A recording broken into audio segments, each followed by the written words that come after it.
Bien. Alors, puisque l'éditeur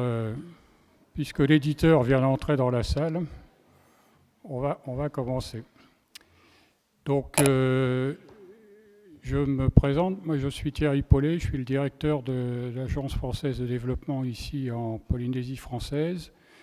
Et je suis un des co-auteurs de l'ouvrage. Donc, je vais vous expliquer brièvement pourquoi l'Agence française de développement a initié et soutenu la réalisation de cet ouvrage. Ça fait des années que l'AFD, dans différentes parties du monde, sur différents continents, travaille sur le thème des communs, à la suite des travaux d'Elinor Ostrom, qui est une prix Nobel d'économie en 2009.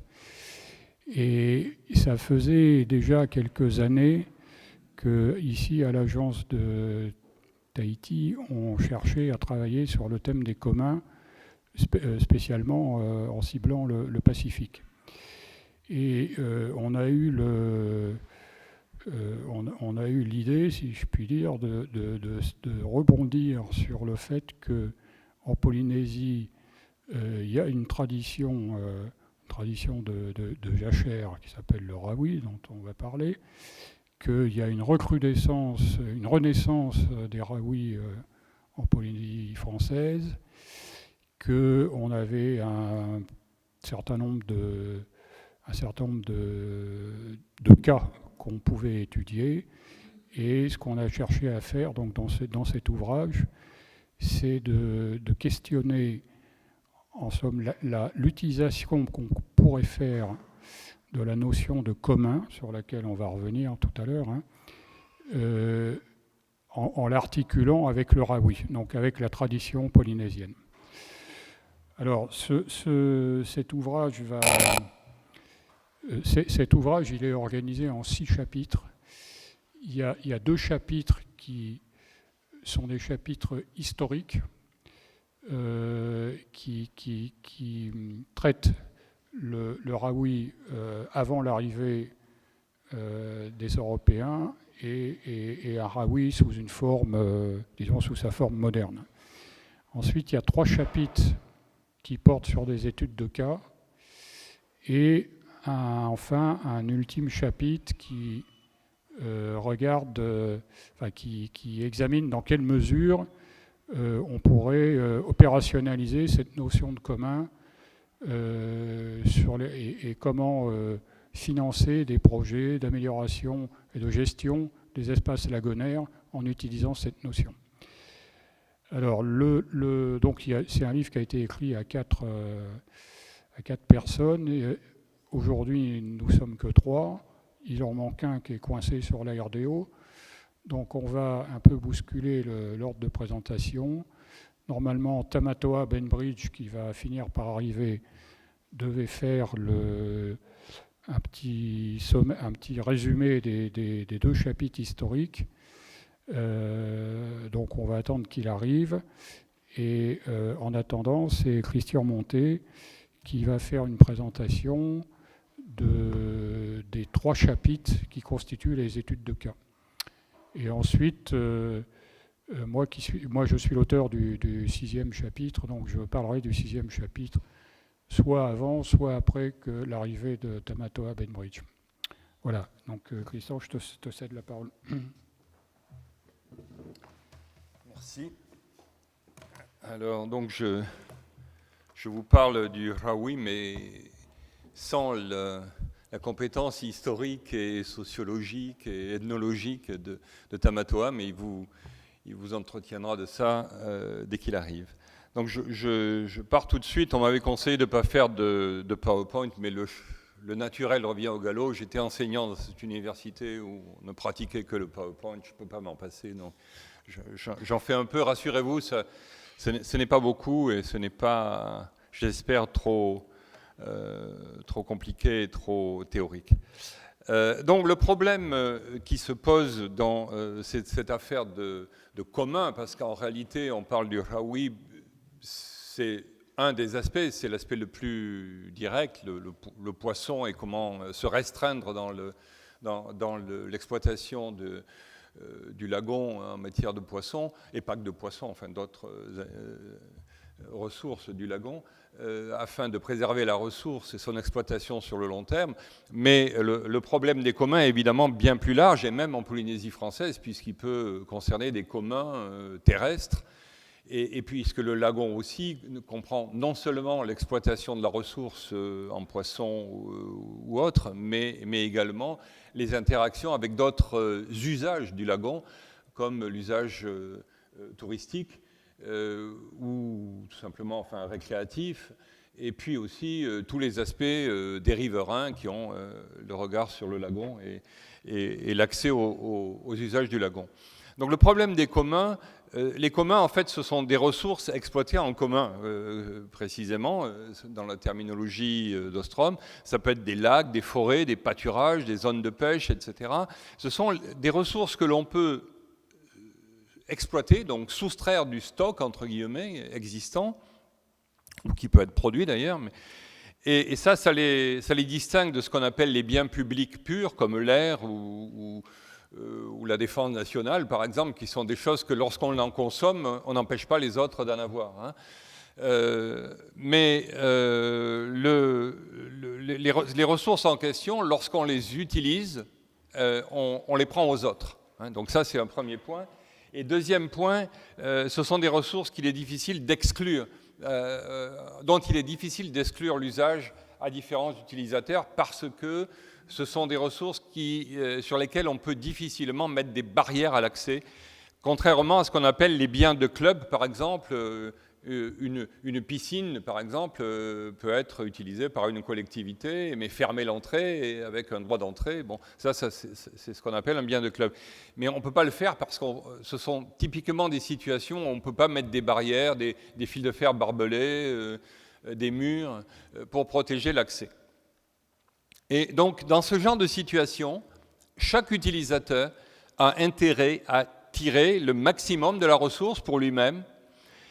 Mais comme tout le monde a ce même intérêt, chacun puise trop dans la ressource et au détriment de la collectivité, puisqu'en général, ça peut donner lieu à une exploitation trop rapide, excessive, de nature à éroder la ressource, empêcher la reproduction du bien en question, ou voire la supprimer. C'est ce qu'on appelle la tragédie des communs, en fait, puisque ça remonte à des vieilles histoires de pâturage commun en Grande-Bretagne, hein, où les gens faisaient paître leur bétail, mais de manière excessive, et où finalement le commun se détériorait. Alors évidemment, si on pouvait privatiser les ressources, si on pouvait mettre des barbelés, hein, on reviendrait à des biens privés, et si on est avec des biens privés, chacun comprend que c'est plus facile de préserver la ressource dans son intérêt particulier. Vous pourriez imaginer aussi qu'on est dans un monde idéal où on vit d'altruisme, et on s'intéresse naturellement à l'intérêt collectif. Mais tous ceux qui ont étudié ce genre de questions, et ceux qui le vivent sur le terrain, hein, dans le lagon polynésien, savent bien qu'il faut partir des réalités, des êtres humains tels qu'ils sont, et les gens recherchent en premier leur intérêt individuel. Donc privatiser n'est pas toujours possible. Si ce n'est pas possible, et si ce n'est pas souhaité d'ailleurs, et pas souhaitable, d'autres solutions, ça peut être l'intervention de la puissance publique qui contrôle l'usage de la ressource par des quotas, par des contrôles, par une intervention extérieure, quoi. Sauf que ça, en général, ça ne marche pas très très bien. Il y a des rejets par les populations. Et on s'aperçoit que ce qui marche le mieux, en fait, pour que les règles soient respectées, c'est que ça vienne des gens. Et justement, Elinor Ostrom, qui a eu le prix Nobel dont parlait Thierry tout à l'heure, son travail, ça a consisté à étudier des dizaines, des centaines de cas dans le monde de communs et de montrer que les communautés locales, qui sont directement impliquées par l'usage de la ressource, trouvent des solutions pour éviter la tragédie des communs. De façon différente et en général adaptée aux situations locales, mais trouvent des solutions. Et ça marche mieux que les règles imposées par la puissance publique en général. Ah, voilà Tamatoa qui arrive, donc on peut peut-être revenir à l'histoire, ou est-ce que je continue ? Bon, je continue. Donc j'ai mis là pour que vous voyez la tête d'Elinor Ostrom, et puis sa phrase, il n'y a aucune raison pour que les bureaucrates, c'est pas péjoratif, c'est les gens de l'administration, hein, où les responsables politiques, aussi bienveillants soient-ils, soient plus aptes à résoudre les problèmes que les gens qui sont sur le terrain et qui ont les plus fortes incitations à trouver des solutions qui fonctionnent. Alors, ce que Elinor Ostrom a mis en évidence dans ces dizaines et centaines d'études, c'est des conditions assez générales, mais adaptées à chaque cas particulier, évidemment, qui sont telles que lorsqu'elles sont réunies, la communauté arrive à gérer le commun de manière efficace et utile. Lorsqu'elles ne sont pas bien réunies, ça ne fonctionne pas. Pas bien, quoi. Alors ces conditions, je les dis rapidement, mais sans m'attarder, parce qu'on va tout de suite passer à nos 3 cas. Hein. D'abord, il faut que les frontières de la ressource et des utilisateurs soient claires. C'est-à-dire qu'on ne peut pas empêcher l'accès de tas de personnes, mais par contre, on peut peut-être empêcher l'accès extérieur. Et donc, il faut que la frontière du commun soit assez bien définie vis-à-vis de l'extérieur, de la communauté.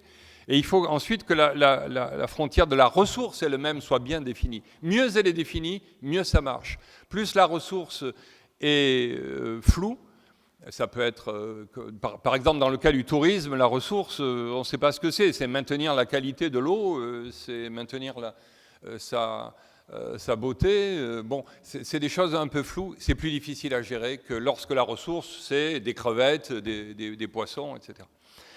Ensuite, il y a les questions des règles d'appropriation. Il faut définir de manière très précise et adaptée aux conditions locales comment on peut consommer la ressource, quand, dans quelles conditions, à quel rythme, etc. Et donc chaque commun, donc comme le Rawi en particulier, va définir les conditions dans lesquelles on utilise les ressources.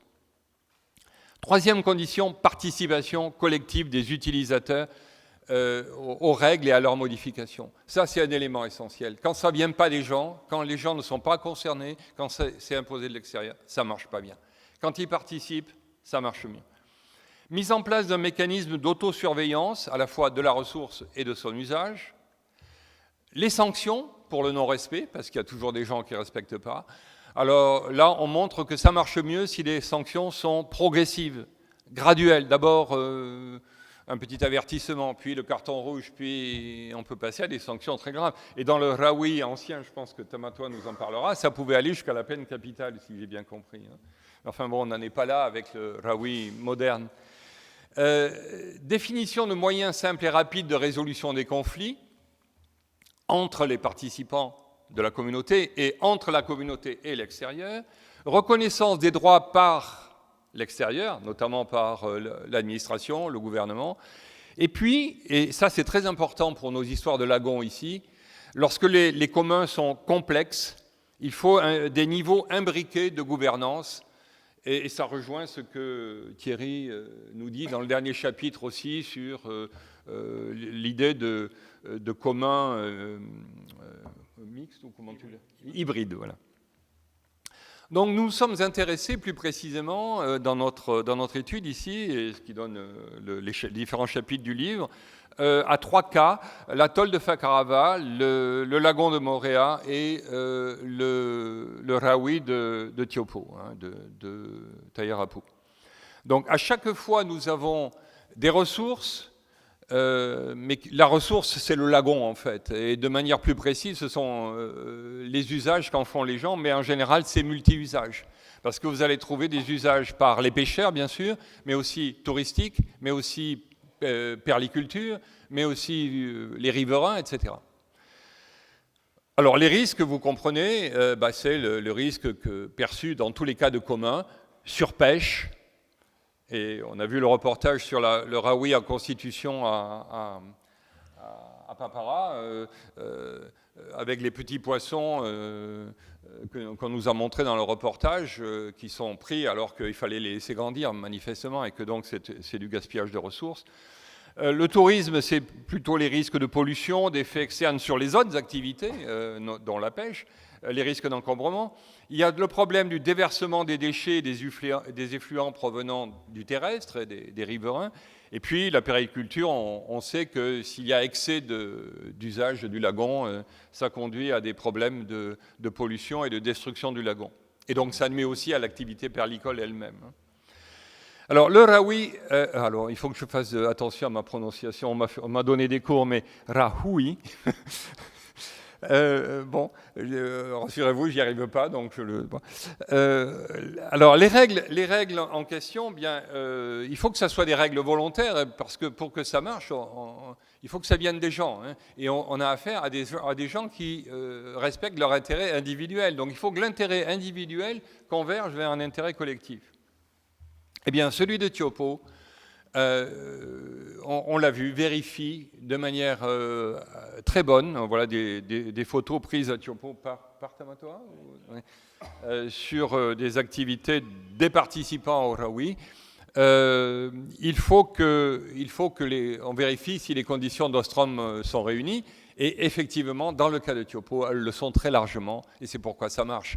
Les résultats, je donne juste 2-3 exemples, j'ai pas besoin, vous verrez dans le livre si vous êtes intéressé, mais il y a des mesures qui sont faites. D'abord, il y a la satisfaction des gens qui s'expriment, clairement.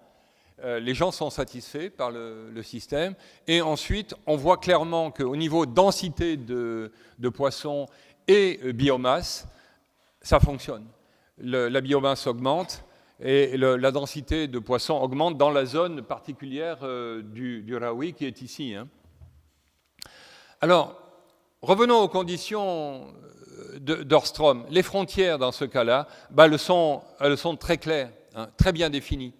On n'a pas le droit de pêcher sur la zone, pendant une période qui est à définir et qui est modulable. Mais pour l'instant, c'est pas défini la fin. Hein.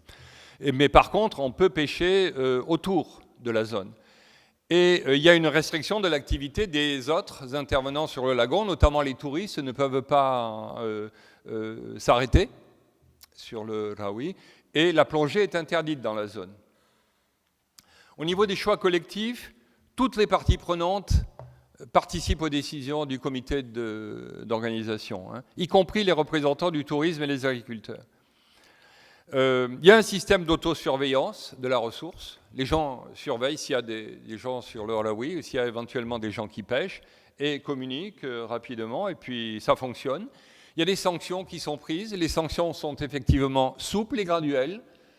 On raconte dans le livre une histoire que Tamatoa a connue de quelqu'un qui transgressait la règle et qui s'est fait prendre et que l'oncle a amené en disant ben voilà, tu dois avoir honte d'avoir fait ça, et effectivement il a exprimé sa honte et puis ça c'était pas méchant comme sanction, mais ça fonctionne. Le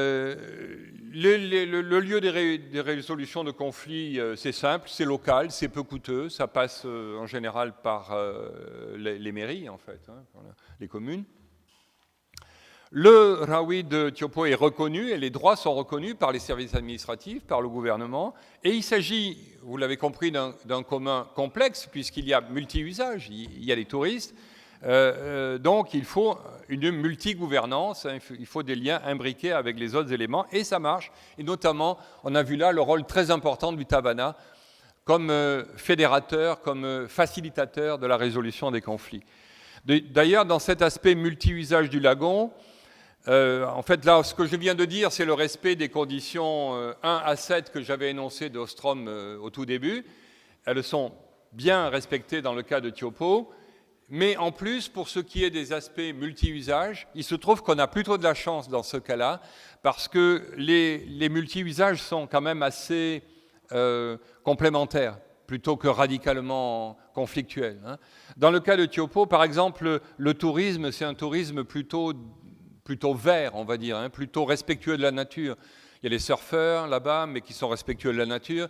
Il y a des touristes qui vont dans des pensions, mais c'est un tourisme d'abord qui n'est pas massif, hein, et qui est plutôt respectueux de la nature. Donc c'est plutôt ça, du point de vue culturel, en osmose avec le Rahui. Hein. Et par ailleurs, il y a beaucoup d'interactions positives. Par exemple, le Rahui empêche la prolifération des algues qui sont nuisibles en fait aux autres activités. Donc c'est complémentaire de ce point de vue. Même lorsqu'il y a des rivalités d'usage, ben, ça peut être favorable au fonctionnement du système. Par exemple, les contraintes sur les touristes favorise l'attraction dans cette zone touristique d'un tourisme qui est plutôt un tourisme vert, et ça, les pensions sont intéressées par ça. Et puis, en sens inverse, la présence de touristes dans la zone voisine permet aussi de faciliter la surveillance du Raoui, parce que les gens qui voudraient transgresser la règle se font repérer par d'autres, et éventuellement, il peut y avoir une coopération dans la surveillance de la règle. Donc, c'est un système dans lequel il y a équité, on l'a observé, il y a beaucoup de confiance, recherche de consensus à la fois dans l'organisation et dans le fonctionnement du système, et avec un rôle facilitateur du Tavana, on l'a vu, qui tout ça favorise le bon fonctionnement. Alors pour Moorea et Fakarava, mais tu peux ajouter des choses sur ce que je viens de dire et compléter. C'est moins évident dans ces deux cas. C'est moins facile, certainement, qu'à Tiopo, et parce que les cas sont plus complexes, parce que c'est plus multi-usage, et notamment l'aspect touristique est peut-être moins adapté que dans le cas de Tairapu. Et ensuite, parce que, puis c'est pas, dans les deux cas, c'est pas vraiment, ça vient pas, si vous voulez, dans le contrôle de la population, il n'y a pas une implication aussi nette que dans le cas où le Raoui se constitue avec les utilisateurs. Dans le cas de Moorea, c'est le PGEM, donc c'est l'administration qui gère la chose. Alors ça ne veut pas dire que c'est mal et que ça ne produit pas des bons résultats. Les résultats s'améliorent, d'après ce que j'ai compris. La biomasse augmente aussi, il y a des aspects positifs, mais il y a des problèmes qu'on n'a pas trouvés dans le premier cas. En matière d'appropriation, j'étais parti sur Fakarava, alors parlons d'abord de Fakarava et puis de Moorea.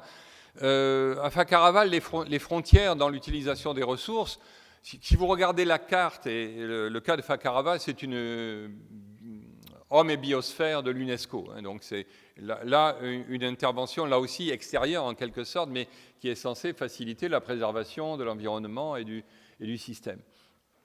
Dans ce cadre-là, il y a des zones. Et les zones sont définies sur la carte de manière assez précise. Mais quand vous demandez aux gens comment ça marche, où sont les zones, où est la zone d'interdiction totale de pêche, où est la zone où on peut pêcher, etc., ça devient flou. Les gens ne savent pas très bien parce qu'ils ne se sont pas appropriés le système, comme dans le cas où la gestion du commun vient de la communauté elle-même, au départ. Et donc, il y a du flou dans la définition des zones, il y a du flou dans la définition des règles d'appropriation de la ressource. Les conditions de fonctionnement du système sont un peu celles de l'organisation de l'UNESCO, là. Mais là encore, ce n'est pas aussi bien auto-géré que dans le cas de Tiopo. Alors, par ailleurs, les droits sont reconnus et les autres modes de gouvernance, normalement, coopèrent, mais on sent que si les choses devaient se tendre dans le futur, pour l'instant, on a trouvé qu'il n'y avait pas de problème, en fait, finalement. Il n'y a pas de tragédie des communs à Fakarava, parce que le lagon est vaste, parce qu'il n'y a pas beaucoup d'habitants, il n'y a pas beaucoup de touristes, il n'y a pas beaucoup de perliculteurs, et donc jusqu'à maintenant, tout se passe bien, si vous voulez. Il n'y a pas de surexploitation de la pêche non plus, le lagon est tellement vaste que tout se passe bien. Mais si la population devait augmenter, si le nombre de touristes notamment, et il y a des éléments dans ce sens, de l'augmentation du tourisme à Fakarava, augmenter, on pourrait avoir des problèmes qui se tendent, comme c'est le cas par exemple dans la passe sud où il commence à y avoir des encombrements à certains moments et des problèmes de conflits entre utilisateurs. Donc notre conclusion un petit peu sur Fakarava, c'est que tout est bien pour le moment, mais il faudrait aller plus dans le sens d'une appropriation de la gestion du commun par la population elle-même et une plus grande confiance et qu'elle règle aussi les problèmes d'équité entre les multi-utilisateurs. Et donc c'est un peu ce problème qu'on retrouve à Moorea d'une manière un peu différente, mais les frontières ne sont pas non plus toujours clairement délimitées, même si les aires marines protégées sont, elles, bien délimitées. L'usage qui est fait, par exemple, d'autres utilisateurs, comme en matière de tourisme, par exemple, n'est pas toujours bien limité, lui. et son utilisation de la ressource n'est pas non plus tellement évidente parce que c'est pas que les touristes ne puisent pas dans la ressource en poisson ou autre, mais leur usage peut nuire aux pêcheurs. Ils peuvent éventuellement polluer le lagon, etc. Donc il y a un certain nombre de problèmes qui ne sont pas totalement bien clarifiés en matière de frontières par rapport aux normes étudiées par Ångström. Je reviens toujours à ce schéma qui nous sert de guide. Les règles donc d'appropriation ne sont pas toujours très claires non plus. La participation collective est insuffisante puisque, j'espère ne pas me tromper, Tamatora, sous ton contrôle, mais le comité de gestion comprend 14 personnes et il y en a 9 apparemment politiques ou de l'administration, mais pas assez de pêcheurs par exemple, et pas assez peut-être d'inactifs qui vivent du lagon, notamment. Je crois qu'on peut s'en servir, mais il faut...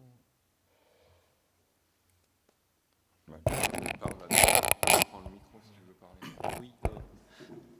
Non, mais pour compléter la remarque sur le PGEM, deux exemples, c'est en fait la sous-représentation des pêcheurs dans le comité permanent, mais c'est une réforme qui est en cours également à ce niveau-là. Et l'autre exemple, c'est l'absence totale de champ culturel au sein même contrairement au Rahui de Tiopo, effectivement la culture est bien représentée, tient un discours sur les ressources et autres. Là, en fait, le champ culturel, lui, il est à l'extérieur, il est un peu monopolisé par les acteurs religieux. Et les acteurs religieux ne sont pas dans le comité de gestion. Voilà. Et ce qui fait que vous avez plusieurs niveaux d'imbrication qui sont incomplets, indépendamment de la complexité. On a dit que Moorea était un lieu complexe. Mais j'ai pas dit de bêtises. Moorea, c'est sa spécialité, puisque normalement, tu vis là-bas. Tu travailles. Pour le reste, les sanctions, alors on a aussi un système de sanctions dans le cadre de la gestion avec le PGEM à Moorea. Alors la surveillance, en fait, c'est par les agents de la commune déjà, si j'ai bien compris, par les mouteuils, et, enfin par différentes personnes, mais c'est les mouteuils qui sont alertés et qui doivent faire respecter les règles. Et les sanctions ont commencé de manière très souple. Alors là, de ce point de vue, ça respecte assez bien le schéma Ångström, si vous voulez, puisqu'au départ, c'était plutôt des remontrances,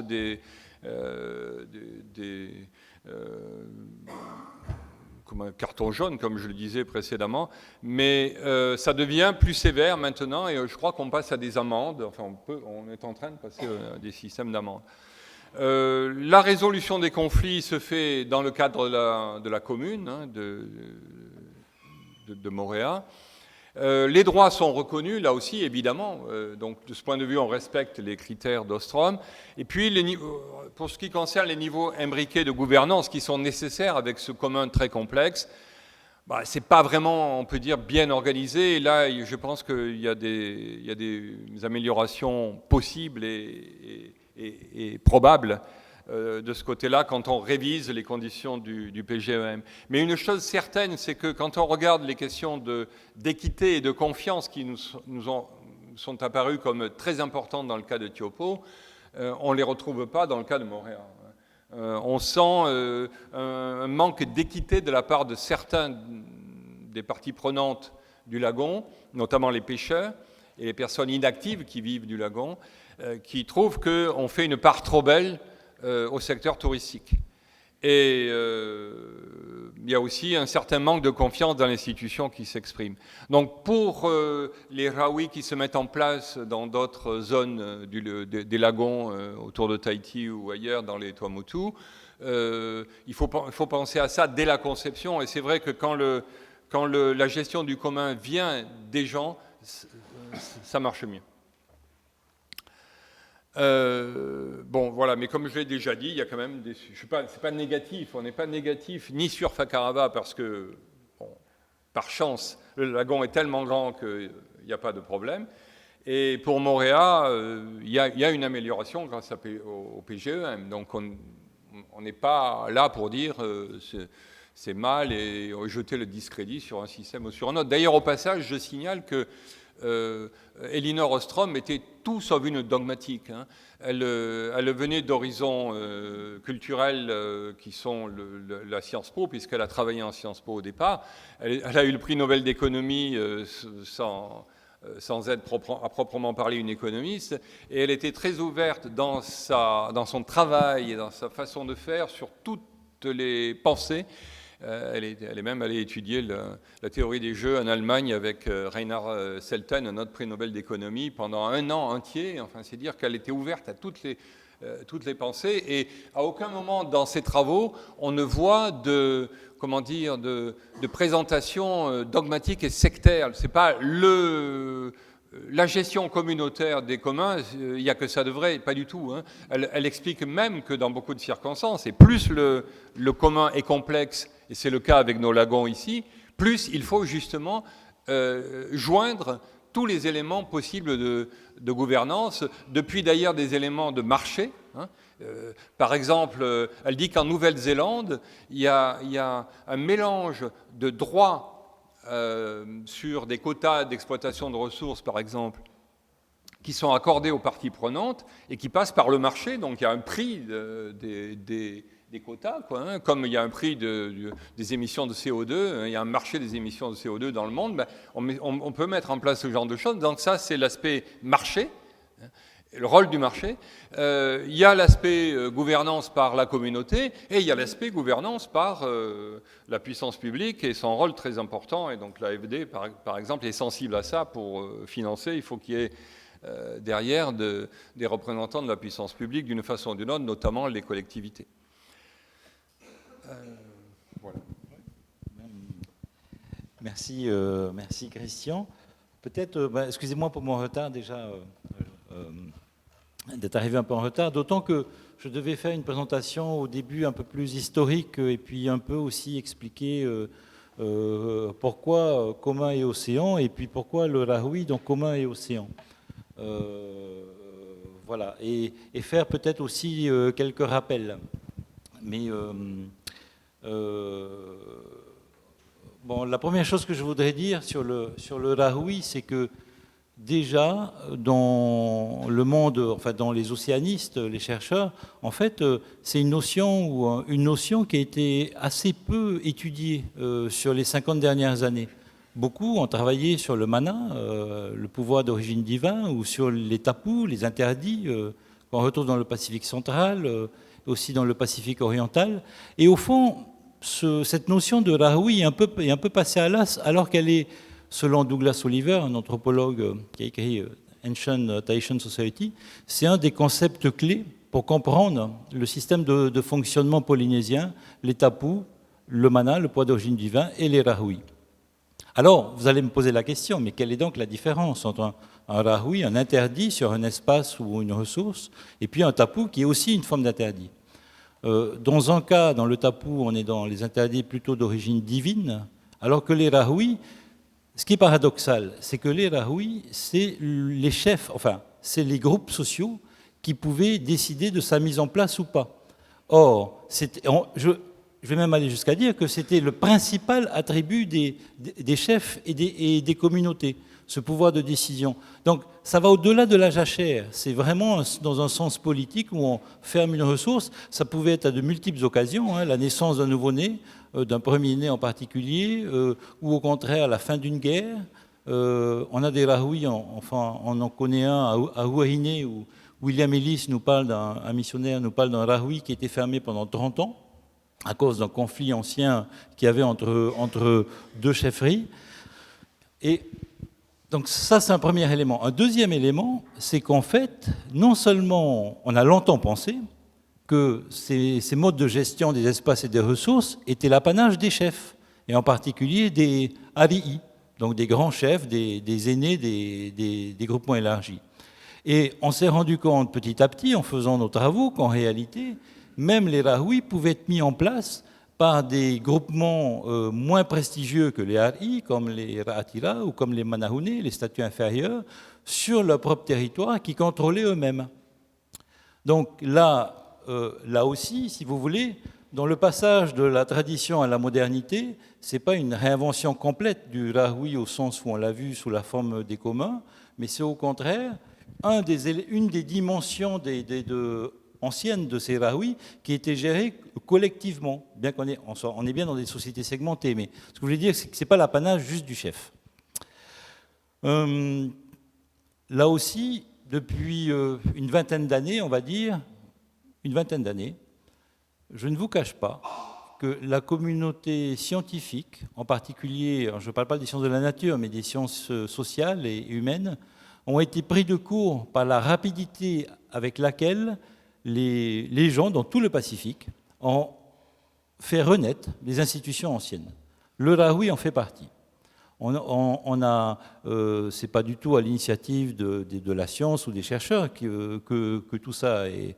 On a plutôt assisté à une renaissance de tout un ensemble d'institutions culturelles anciennes, à tel point qu'un professeur comme comme Marshall Salins, à propos de la renaissance culturelle dans l'ensemble de l'Océanie, disait que on assiste à une augmentation du nombre d'événements culturels et à une fréquence également. Non seulement ça augmente, mais ça augmente de plus en plus souvent. Une fréquence de ces augmentations à un rythme tel que ça n'existait sans doute pas avant la période des contacts, à ce point. Ce que je veux dire par là, c'est que dans tout le triangle polynésien, on a effectivement cette renaissance des Rahui. C'est maintenant, aux îles Cook, c'est codifié maintenant même dans le code des pêches et dans le code de l'environnement en Nouvelle-Zélande. Il y a aussi des tentatives de ce type-là vers Hawaï et même à Rapa Nui. Donc c'était d'autant plus intéressant de suivre ces évolutions-là qu'on était en plein dans ce contexte. Et au fond, alors je vous rassure, hein, c'est une présentation très un peu scientifique, mais ce livre se lit comme un roman. Jusqu'à la fin, on ne connaît pas l'intrigue, on ne sait pas pourquoi. Ce que je veux dire, c'est que tout est discuté. On ne porte pas de jugement sur. Par exemple, vous allez découvrir que le commun, ce n'est pas l'idéal non plus. Il y a des bons communs, il y a des mauvais communs, il y a des communs qui vont gérer les problèmes d'équité entre les acteurs, il y a d'autres communs qui vont permettre de monopoliser la ressource par un petit nombre. Donc, si vous voulez, tout est discuté, à la fois les questions d'équité, les questions de complémentarité et autres. Et l'intérêt de cet ouvrage, c'est d'avoir pris une multitude de cas. Le Rahui de Tiopo, qui est déjà hybride, puisqu'il est reconnu par le Code de l'environnement. Le PGEM de Moorea, qui était sans doute le premier cas unique à gérer des situations complexes, sans doute plus complexes que Moorea, ne serait-ce que parce que une personne sur deux qui vient en Polynésie en tant que touriste va à Moorea, plus les riverains, les résidents qui habitent Moorea mais qui travaillent en ville. Les agriculteurs, avec les problèmes d'exploitation du plateau des ananas. Et vous auriez la même complexité de développement à Tayarapu, par exemple. Je ne suis pas certain que Tayarapu s'en serait mieux sorti que Moorea. Tout comme je ne suis pas non plus sûr que la situation des pêcheurs eût été moins bonne sans le PGEM qu'avec le PGEM. Je le dis tout de suite parce que comme ça, dans les discussions, ça évitera de... voilà. Écoutez, je crois que c'est tout. Hein. Je vais peut-être laisser... Vous avez d'autres mots à dire ? Tu veux en prendre ? Non, mais je vais prendre ça.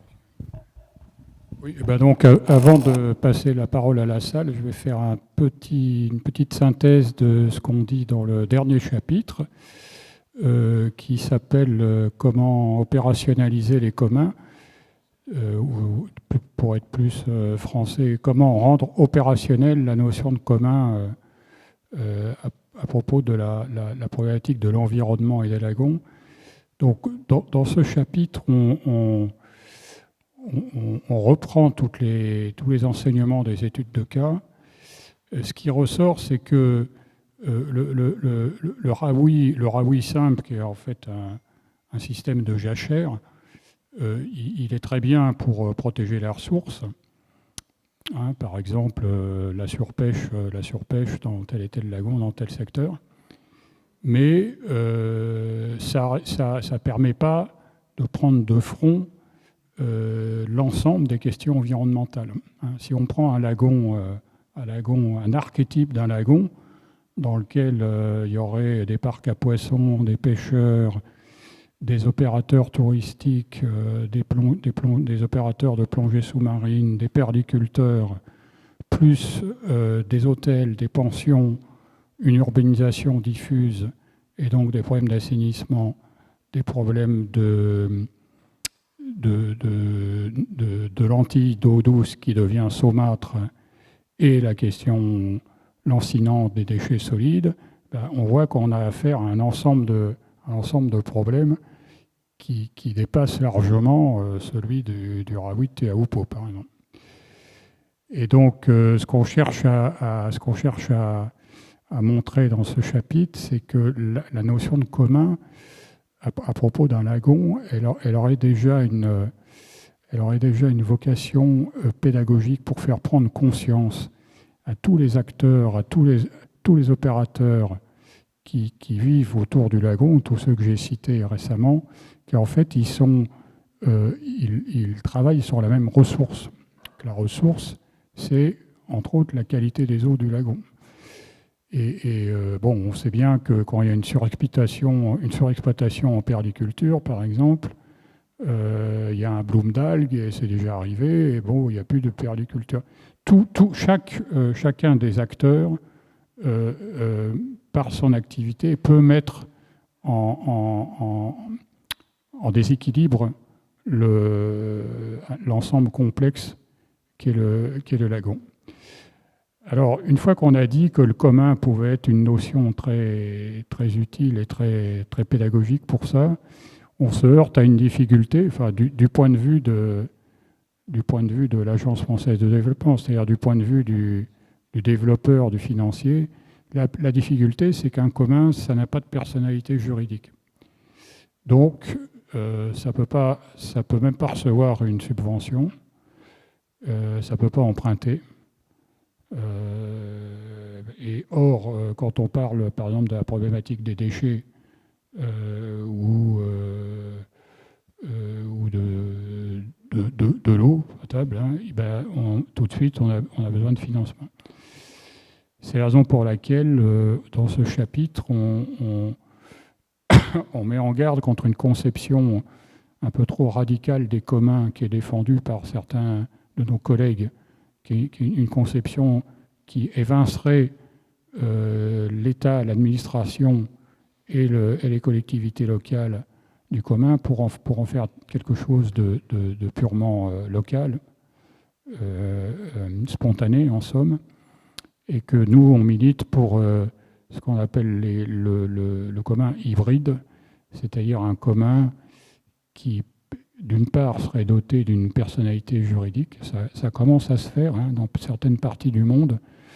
En Nouvelle-Zélande, pour rester dans l'ère culturelle polynésienne, il y a un parc national et il y a un fleuve qui ont été dotés de la personnalité juridique.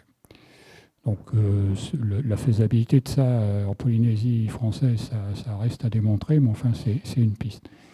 Et donc une fois qu'on a un commun qui est comme ça doté d'une personnalité juridique, on pourrait le faire fonctionner avec les collectivités locales, avec la puissance des collectivités locales, la puissance d'action des collectivités locales qui, elles, peuvent recevoir des subventions, ont des fonds réguliers et qui peuvent aussi emprunter, en tout cas pour une partie d'entre elles qui sont solvables.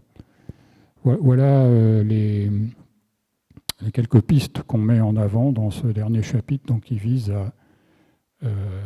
à faire de ce concept un outil pour les décennies à venir de gestion des espaces lagonaires.